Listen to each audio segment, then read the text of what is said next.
Mor Ndiaye dañu bëggoon présenté wu. waaw. wax lan la nekk ci parti bi waaw maa ngi tudd Mor Ndiaye maa ngi nekk secrétaire général national du parti pour la construction et la solidarité PCS Jëngu Tabax bu Boubacar Camara. bon monsieur Ndiaye dañu gis ne daal temps yi coow li jógoon na tuuti ci benn audience bu ñu doon wax ne Boubacar Camara am na ko ak le président de la République ba journaliste Adama Gueye wax ci daal est-ce que mën nañu wax réellement affaire boobu nu mu demee. waaw affaire audience boobu ginnaaw dama leen di ñaan ngeen may ma tuuti ma nuyu seen mbokk téléspectateur internautes yi door di jaale Sénégal yépp ci jafe-jafe yi nga xam ni moom lañ jànkonteel ak mbëkk mi ba près de 500 Sénégalais faatu ci et ba léegi dégguñu gouvernement bi yéey ci yàbbi ci et donc ñu saluer aussi initiative bi nga xam ni les citoyens sénégalais jël nañ ko démb pour décréter ko journée de deuil national mu nekk loo xam ne vraiment dañ ci marqué suñu solidarité rafetlu ko trop et loolu donc mun nañ ko qualifier comme véritablement un aveu d'échec de la part du gouvernement. Alors bu loolu weesoo pour ñëw ci sa question bi mun na ni c'est un non événement audience su Boubacar Camara parce que bu ñu delloo tuuti ci ginnaaw def benn historique bu ndaw bi Covid bi di commencer ci Sénégal le président Macky Sall dafa woo tous les leaders politiques de l'opposition les leaders ak leaderu société civile bi ak ñi nga xam ne pour xool naka la ñuy xeexe mbas mi ci audience yooyu gisuñu ci Boubacar Camara parce que pendant ce temps Boubacar Camara mi ngi woon à l'étranger pendant 5 mois alors ci loolu def na ci ay contributions yu am solo malgré mi ngi nekk à l'extérieur génn na fi naka la ñuy xeexe mbas mi ak 33 mesures génn na fi aussi le jour d'après maanaam bu ñu weesoo Covid bi le jour d'après pour l'Afrique bi ñu demee ba nga xam ni dem nañ ba gis ni économie bi nërmeelu na bi ñuy wax programme de résilience économique mu génne tumbi 19 alors mu nekk programme boo xam ni naka lañ mën a def ba suqali Sénégal génne ko ci jafe-jafe économique yooyu mu nekk loolu tax bi Macky Sall gisee programme bi mu woolu Boubacar Camara Macky Sall moo demandé à rencontrer Boubacar Camara et non le contraire loolu c'est bien à préciser bi ñu demee mu déglu ko mu wax mu def exposé mu xamal ko moom li nga xam ni mooy tumbi 19 mu nekk jukki juróom-ñeenti points yoo xam ni bokk na ci programme tabax mu expliquer ko défendre ce programme pour wax xamal ko ni dañu war a élaborer benn programme de rectification par rapport ak ni muy gérer dëkk bi ak ni muy gérer pandémie et tout loolu biñ fa jógee gis ngeen mooy wane ni amuñu convergence de vue par rapport ak échéances yooyu bu doon moom gouvernement intéressé na ko wala mu bëgg a def ralliement kon donc di ngeen ko dégg ci gouvernement bi mais il n'en est pas ce n'est pas le cas alors moi je pense que li ci am daal ni ñu ko mën a wax ne mooy coow li bari na trop mais comme yéen ni ngeen journaliste ni ngeen ko waxee les commentaires sont libres mais les faits ont démenti ce monsieur là kooku li ñu koy wax rek mooy lan moo ko teree ñëw ci dëkk bi toog fii di critiquer wala muy défendre ay principes wala muy participer ci vie politique wala vie publique dëkk bi mais toog fële di jaxase xelu nit ñi loolu daal yaakaar naa ni amul solo pour ñun et li am solo mooy Boubacar Camara ku ko xam ni du koo xam ni day def comment dire transhumance wala muy jaay ngorom ku koy xaar foofu di nga xaddi ndax moom dafa am lu mu gëm c'est un homme de conviction un homme de principe dafa dugg ci politique parce que dafa am yéene ak devoir de remboursement envers le Sénégal dafa am fu mu bëgg a yóbbu Sénégal alors loolu tax na Boubacar Camara mu dugg ci politique bu doon loolu li gën a gaaw ba muy bàyyi inspection générale d'État desewoon na ko 8 années bu doon pouvoir moo ko intéressé wala poste yoon bi gënoon gaaw mooy mu dem bokki APR mais moom dafa choisir son chemin li muy prôné mooy un changement de cap mu am un programme alternatif avec des solutions yoo xam ni des solutions structurantes pour que ñu change Sénégal ci jafe-jafe yu mu nekk kon donc ñuy waxu audience ndax dañ koy nëbb wala déet loolu pour ñun amul solo et c'est un non-événement.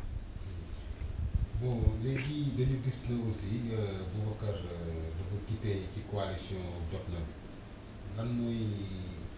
lan moo wundu loolu. alors xam nga dañu toll foo xam ni ginnaaw bi nga xam ni Macky Sall teg na gouvernement bu bees li ñu seetlu mooy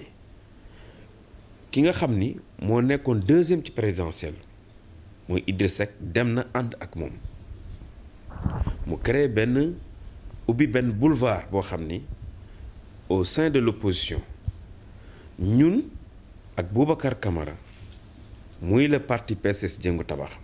dañ am un projet de société loolu moo ñu taxoon dugg ci langue politique ñu gis ni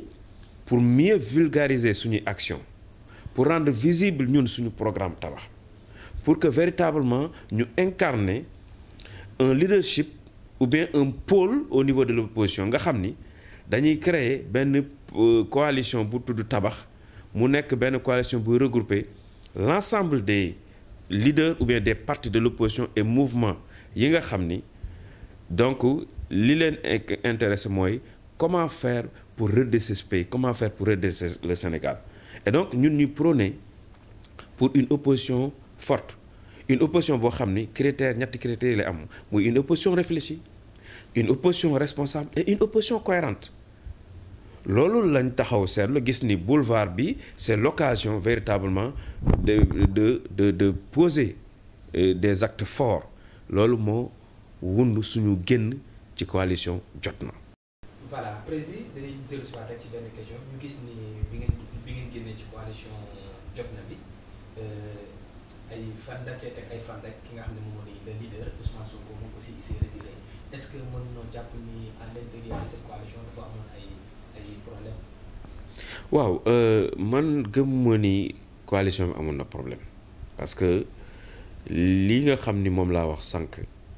loolu moo motiver ñun suñu départ ci coalition bi Sonko nag xaw ma lan mooy motivation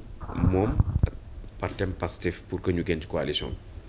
mais ñun liñ jàpp mooy liñ xam mooy ñun suñu génn li ko sobab mooy li ma wax sànq mooy que ni on a vu que un boulevard s'est ouvert ci opposition bi et il est temps que PCS Jëngu Tabax mu ànd ak ay alliés yi nga xam ni moom la doon nekkal avant élection présidentielle 2019 ñu dañu amoon coalition bi ñu demee ba élection yi jub si ñu teq ñu ci parrainage yi dans des conditions que vous savez ci lañ woo suñu alliés yépp ni leen ñun dañu décider bokk ci élection ci beneen anam yéen les mouvements et partis vous êtes libre ku ci nekk am nga ce choix dem ànd ak candidat bu la neex ñu ni il y avait 5 candidats ñu ni donc ñun pour choisir ñu discuter ñu ni 2 candidats yi il faut ñu choisir kenn en assemblée générale ñu vote à l'unanimité ñu dem ànd ak le candidat Ousmane Sonko ci coalition Sonko président 2019 loolu moo ñu boole woon ak Ousmane Sonko bi ñu demee ba élection yi weesu ñu xalaat ni comme dañu nekk toujours ci opposition ñoo bokk vision ak le président Ousmane Sonko d'ailleurs c'est l'occasion de lui rendre un hommage appuyé parce que quand même suñu partenaire la ak ñoom waa Pastef ak suñuy xarit la alors bi mu weesoo ñu ne pour mën a fësal suñu posture d'opposant di contrôler les actions gouvernementales di joxe suñuy point de vue mu ñu créer alliance stratégique ci lañ créer la coalition Jotna boo leen xoolee boobu ba léegi ñu ngi cheminer ensemble ci coalition boobu avec d'autres mouvements et d'autres partis ñuy def liggéey bi comme il se devait comme ci ni mu waree bi ñu demee nag ba gis ni changement am na opposition bi maintenant il va falloir que ñu profiter ci boulevard boobu ubbeeku ñu ni donc c'est le moment pour que ñu repositionner wu pour mieux vulgariser li nga xam ne mooy suñu programme tabax ci loolu moo sopp ñun suñu génne mais quant à génn Ousmane Sonko xawma lan moo ko motiver mais li ma la mën a waxal li ma mën a rassurer ko Sénégalais mooy amul woon benn xaarma yàlla wala benn coow ci biir coalition jot na. voilà donc ñu gis ni le président en quelque sorte dafa def li nga xam ne moom mooy benn gouvernement d'union nationale parce que dafa dem tibb ci opposition bi ay ténor voilà ñu gis ni tey loolu aussi tamit day indiwaat beneen question mooy la question du statut de l'opposition tey day gën a mën a jaxasoo waat est-ce que mën nga siy déglu si rek. waaw boo ko ni tey bu ñu doon def statut bi tey yow sa analyse fan ngay féetee. waaw xam nga bu nee dañuy indi statut de l'opposition pour man loolu c'est pas à l'ordre du jour actuellement parce que li xew tey le numéro 2 après les élections celui qui est sorti en deuxième position dem na rallier le régime moom lañ doon laam-laamee mooy nekk chef de l'opposition d'autant plus que d'ailleurs ci dialogue bi dafa nekk benn point boo xam ni dañ ko mettroon en suspense parce que dañ ko mettoon en comment ça s'appelle dañ ko mettoon en exergue mais dañ ko teg ci suuf en veilleuse voilà loolu ce n'est plus à l'ordre du jour maintenant li ñu jàngat bi ñu ci def ci gouvernement bi mooy lan mooy que ni Macky Sall il a réussi à réunir ñi nga xam ne ñoo mos a yor Sénégal yépp ba indépendance ba léegi ci benn gouvernement muy moom partem APR di Rewmi di une partie du PDS du parti socialiste di AFP kon donc ñi fi mos a yor Sénégal ñoom ñu nekk ci biir kon donc opposition bi ñi fi nekk mooy ñi nga xam ni mosuñu yor nguur kon donc beneen dynamique mooy am entre opposition et pouvoir et donc beneen gis-gis ak beneen forme d'opposition mooy am alors li ñu gis aussi ci gouvernement bi mooy que ni gouvernement la boo xam ni li ñu ci doon xaar gisuñu ko li ñu doon xaar mooy ñu taxawal benn gouvernement boo xam ni gouvernement de technocrates avec bien entendu quelques politiques yu ci nekk mais un gouvernement restreint mais li ñu gis fii gouvernement la bu élastique bu yaatu boo xam ni maanaam amul coppite bu bees lu dul l'opposition ki nga xam ne moo jóge ci opposition rallier leen et donc mu nekk gouvernement boo xam amuñu ci yaakaar et li ma ci dolli mooy que ni compagnonnage Idrissa Seck ak Macky Sall góoma ne dina nekk luy wëy te vous allez voir l'histoire nous dira que sous peu dina am éclatement xawma nag ñoom ñaar kan mooy jëkk a tirer sa morom mais loolu fa lañ jëm. quelque sorte il est en train de réaliser le rêve du président Wade bi nga xam ne moom moo doon rêve am moo nekkoon tey continuer nekk ci benn dans une continuité boo xam ne mooy 50 ans yi nga xam ne doo ko doon wax en quelque sorte Macky Sall est en train de réussir ce projet. waaw en quelque sorte am na ci tuuti réussite mais nag xam nga le fait que mu def retrouvailles de la famille libérale loolu am na lu mu ci réussir mais am na lu des c'est vrai waxtaanoon na ak Wade jël na Idrissa Seck fekki na ko une partie ñi nga xam ne dañ bokkoon PDS fekki nañ ko mais des na ba léegi une résistance au niveau de la famille libérale parce que le PDS authentique mi ngi fay toog toujours yor posture opposition ndax donc gëwma et que loolu dina mën a nekk parce que gëwma seen digganteem ak Idrissa Seck mu yàgg moo tax loolu pour que mu nekk dina xaw a jafe tuuti ndax PDS wuy siwul une partie moo ñëw du PDS. bon léegi est-ce que pare ngeen pour wuy ji Macky Sall comme ni ko Idrissa Seck defee. waaw xam nga man dama ni Macky Sall liñ pour dem wuy ji ko nit ñi dañu waroon wóor poser question ni bu ñu doon dem di ko wuy ji dafa am ay lan moo waral tam ñu dem di ko wuy ji mais ñun duñ dem di wuy ji Macky Sall di bokk ci li naan tong-tong partage du gâteau comme ni mu ko defee ak Idrissa Seck ñun loolu intéressé wuñ kenn duñu gis ci tong-tong alal réew mi tong-tong ay poste au moment où Sénégal dafa sonn ñi ngi wax problème mu mbëkk mi génn nañ ci inondation muy mbas mi muy comment ça s'appelle mbënn mi génn nañ aussi ci mbas mi Sénégal économie dafa toll foo xam ni dafa nërmeelu Sénégal soxlawul ñuy dem di pàccoo alal réew mi di séddu ay poste ngir am lu ñu am ñun loolu bokkuñ ci schéma boobu li ñu war a poser question mooy bu fekkoon dañuy dem di wuy ji Macky Sall lan mën a def ñu defandoo ko ak Macky Sall ba génne askan wi ci jafe-jafe yu ñu nekk muy la résilience économique parce que actuellement le Sénégal l'économie dafa nekk à genoux ñun bu ñu demoon bay wuy ji Macky Sall est-ce que Macky Sall pare na pour def changement de cap bi nga xam ne moom la ñuy prôné est-ce que Macky Sall pare na pour véritablement doxal ci dëkk bi une bonne gouvernance est-ce que Macky Sall pare na pour véritablement fexe ba nga xam ni yenn jafe-jafe yi nga xam ne moo am sur le plan social sur le plan de la formation sur le plan également n'est-ce pas de la bonne gouvernance et aussi sur le plan de la justice parce que justice bi amul indépendance donc pour ñun conditions yooyu noonu bu réunir mu d'accord jël suñu programme bi nga xam moom lañ proposé ci naka la ñuy financer suñu économie jël suñu programme bi nga xam ni la ñuy proposé ci nan la ñuy orienter véritablement les investissements sur des secteurs prioritaires jël suñu programme bi nga xam ni dafay taxaw ci les secteurs phares nga xam ni buñ ko développé muy l'agriculture muy l'élevage muy la pêche muy véritablement la formation le tourisme et l'artisanat ñu articuler secteurs yooyu à travers des investissements importants pour booster ces secteurs-là pour véritablement créer li ñu tuddee chaîne de valeur mu favoriser ay création d'industrie mu créer ay emplois loolu bu ñu ko defoon bu nangoo woon loolu ñun gisuñu problème parce que ñun li ñu ñor mooy Sénégal amuñu problème pour ànd ak Macky Sall mais conditions yooyu il faut que mu réunir il faut que mu accepter vraiment un programme de rectification programme boo xam ni dañuy rectifier erreurs yi nga xam ni def na ko fi durant ces 8 dernières années loolu bu ko defee ñun on n'a pas de problème par rapport ànd ak Macky Sall mais actuellement ce qui se passe di ñëw di dem di dugg gouvernement pour am poste de sinécure wala pour pàcco ñun ku ñuy xool ci loolu doo ñu ci gis.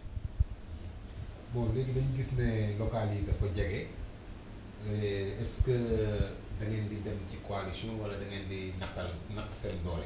waaw mën na ni ñaar yëpp la ñuy boole ndax ñun suñu parti dañuy wëy di massifier di consolider les acquis yi nga xam ni amoon nañ ko bi ñuy am mouvement Jëngu ndax implanté woon un peu partout def nañ le tour du Sénégal def nañ parrainage et donc loolu dañ koy wëyal pour véritablement gën a dooleel suñu parti mais aussi mën nañ ànd ak ñi nga xam ni war nañ mën a ànd par alliance ci yenn localités yi pour véritablement def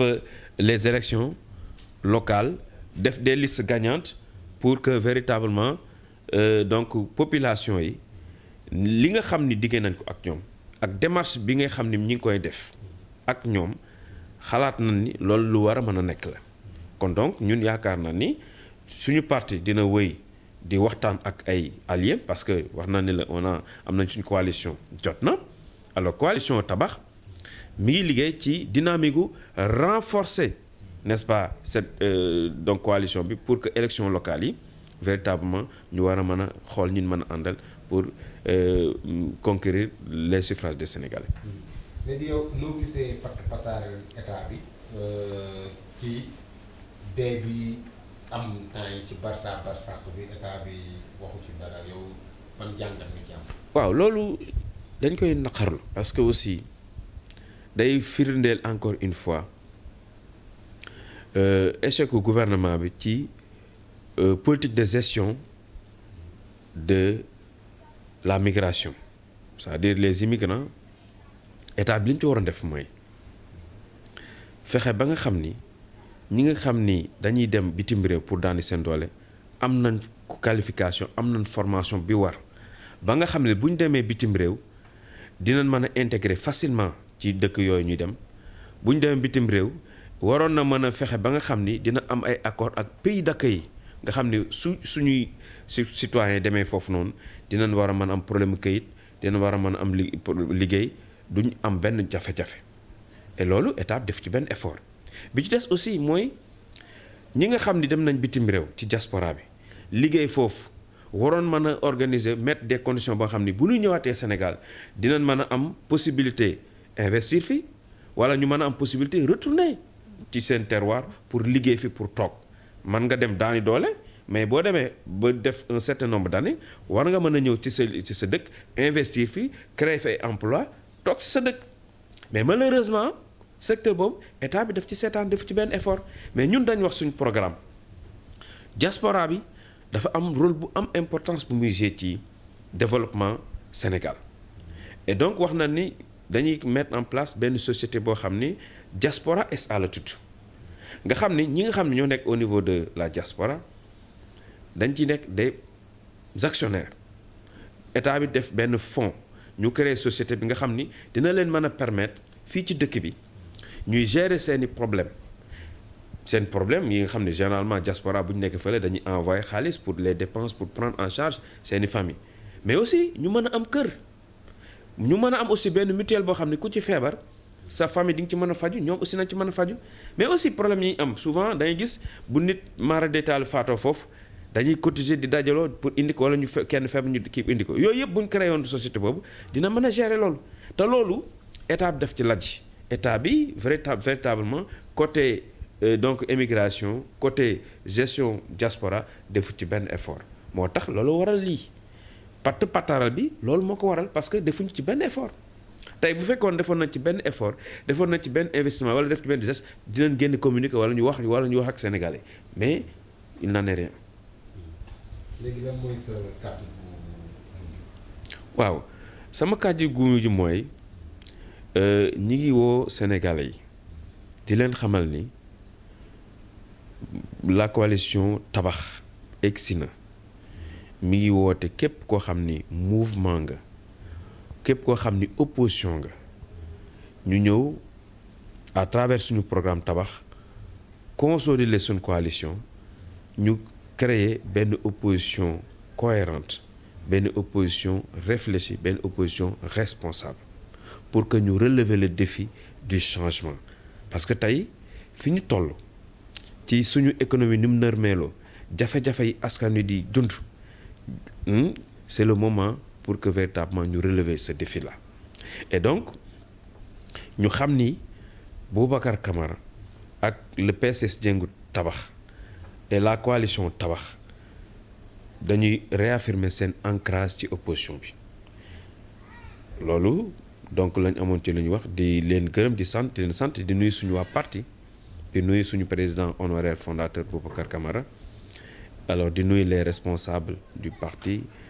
les membres du comité directeur ak bureau politique ak les présidents de commission technique di nuyu ñëpp di leen wax que ni nous sommes là et ñi ngi fi pour véritablement répondre aux aspirations des Sénégalais di masaw encore une fois ñi nga xam ni am nañ mbokk bu faatu ci mbëkk mi et véritablement di ko jaale Sénégal yëpp maa ngi leen di gërëm di leen sant